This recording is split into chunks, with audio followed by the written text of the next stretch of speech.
The Merc with the mouth has finally got his mouth back.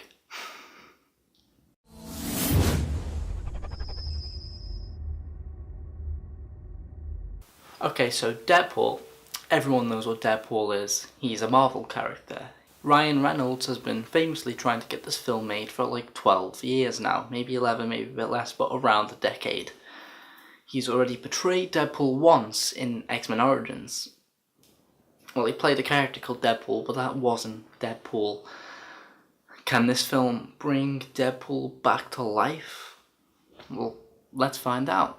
Okay, so the story revolves around a mercenary called Wade Wilson, played by Ryan Reynolds, and he meets a girl. I forgot the actress's name, but I know she was in Firefly. She played the prostitute. Forgot her too, it's been years since I've seen it. And they really click, they fall in love, and then Wade gets inflicted with terminal lung cancer. It's inoperable. However, during the late stages of cancer, he gets offered into a new military treatment facility. And this is run by Ajax, who's the film's main villain. But what Ryan doesn't know, what Deadpool doesn't know, is that he's actually going to be experimented on in a way that will turn him into a super slave. A mutant. It's a process that brings out the mutant genes in human bodies. However, when he escapes, he wants revenge for his torture and the fact that he cannot even find his girlfriend again due to the fact that he's been visually destroyed. He cannot face her looking the way he is. Now, this film is set in the world of X-Men, so you'll hear references to characters such as Wolverine, Professor X, etc. And what Deadpool does in his persona of Deadpool, he doesn't break the fourth wall when he's Wade Wilson, but he definitely breaks the fourth wall when he's playing as Deadpool. And this is fucking amazing because the meta humor in this film is some of the best I've ever seen.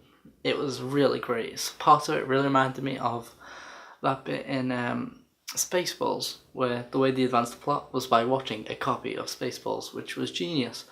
And what this does is it takes that to the next level, and it doesn't advance the plot, but it just kind of speaks to the audience and lets the audience know what he's thinking at that time. So when you see Colossus, and that's not a spoiler, it was in the trailer, when you see Colossus and a new X-Men called Negasonic Teenage Warhead or something, a few times over, and they're the only X-Men you see in this film, you'll be thinking, where are the others?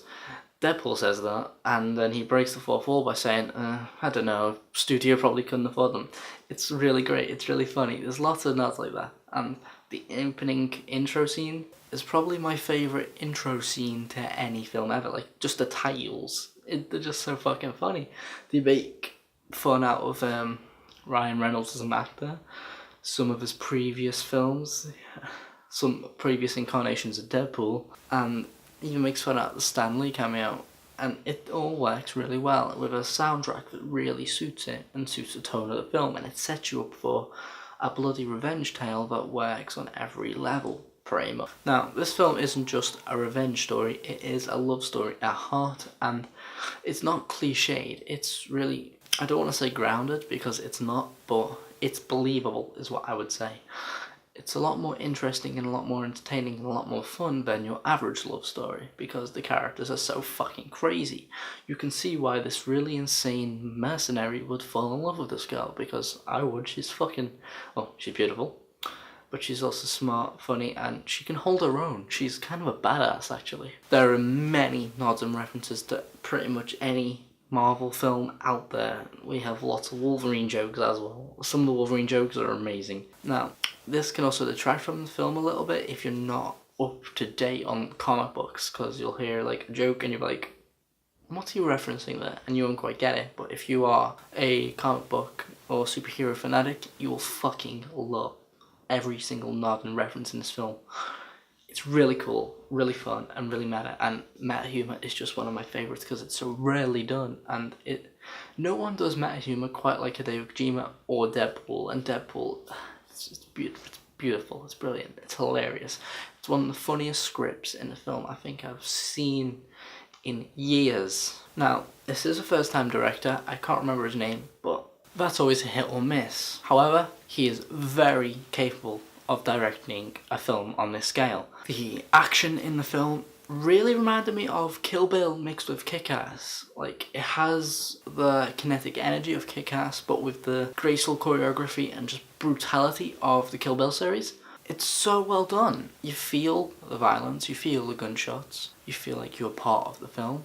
You want to be there even though it's so fucking violent. It's good filmmaking is what it is. There's no other way to describe it. In this world of an overabundance of superhero films, Deadpool is such a refreshing take on the genre because it plays with the tropes and cliches and directly acknowledges them. It knows it's not a perfect genre. The superhero film is not a perfect genre, and Deadpool plays with this a lot. Now, Deadpool isn't a perfect film. There were one or two things which I just didn't really like, and I know I said I really like Colossus and it's part of the X-Men world, but barring the final showdown, they really weren't needed all that much. Like, it's not that they weren't needed, they're kind of forced into it a little bit. They didn't feel natural. They just kind of show up and like, hey Deadpool, what the fuck, dude? You know, didn't feel natural. Although that's just me. Maybe that's what happens in the comics. I don't know. And I wish we got to see a bit more of a human side to the main villain, because he's not the greatest Marvel villain, but he's better than most. He's much better than whoever the villain was in Thor 2 or Iron Man 2. He's certainly no Loki, but he is a very acceptable villain. He's better than some. DC do villains better, but Marvel does the heroes better, and that's what I like to think personally. Attack all you want. But yeah. Also, I'd just like to give a quick nod to the supporting cast, because TJ Miller is one of the best things about this film. Pretty much every single scene he's in, almost every line he says is fucking quotable, and he had me in fucking tears in this film. There's only been 2 instances where I've actually cried from laughing so much in a film. One was The World's End with Simon Pegg.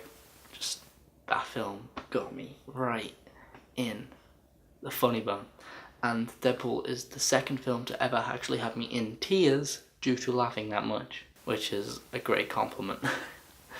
Anyway, that is my review for Deadpool. I'm going to give this film a 4.5 stars, because it's not a perfect film, but it's as good as pretty much a Deadpool film could be, and that is never a bad thing. Thank you, and I'll see you next time for my spoiler review of Deadpool.